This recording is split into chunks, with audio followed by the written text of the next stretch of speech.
શું થાય? શું પીવામાં?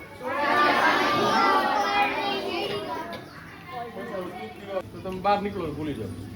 તો વિજ્ઞાન છે એ સાબિતીનો વિષય છે. વિજ્ઞાન છે ને એ ઉત્સુકતાનો વિષય છે. આની પછી શું થાય?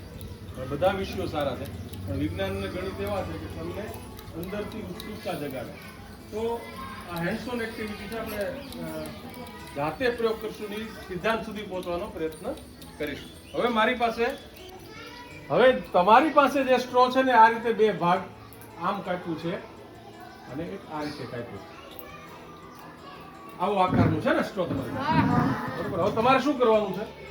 જીભી જેવો ભાગ દેખાય છે ને એને ચપટો કરવાનો છે. આપણે જેમ કાગળને ઘડી પાડીએ ને એવી રીતે નખથી ખાલી આને નળાકાર જ રહેવા દેવાનું જે છે એમને. આને અડવાનું તો છેડાને. ફક્ત આ ખૂણા બે છે એને આ રીતે તમે ઘડ પાડી દો બંને. એટલે આ છે ને જીભી જેવો ભાગ થઈ જાય.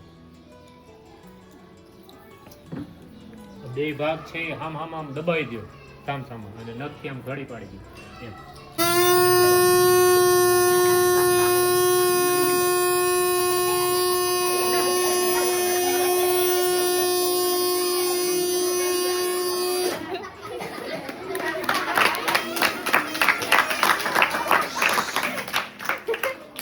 કે છે મને આ શું કામ વાગે છે?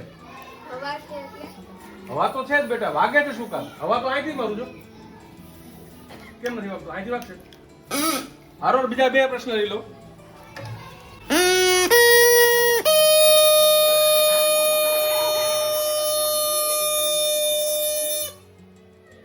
અવાજમાં ફેર પડ્યો?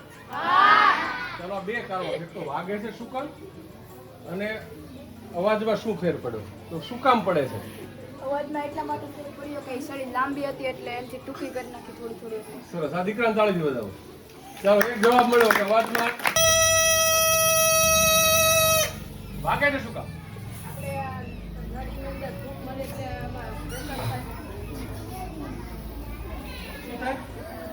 ધ્રુજારી વાઇબ્રેશન શું છે?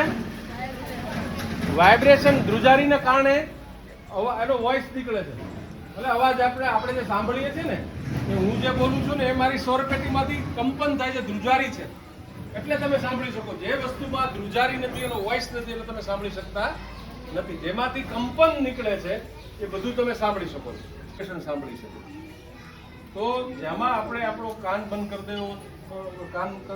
દેવો પડે છે એમાં એ વાઇબ્રેશન વધારે છે નોર્મલ વાઇબ્રેશન કરતા. એટલે આપણા કાન ઘણીવાર ધાક પડી જાય છે ને.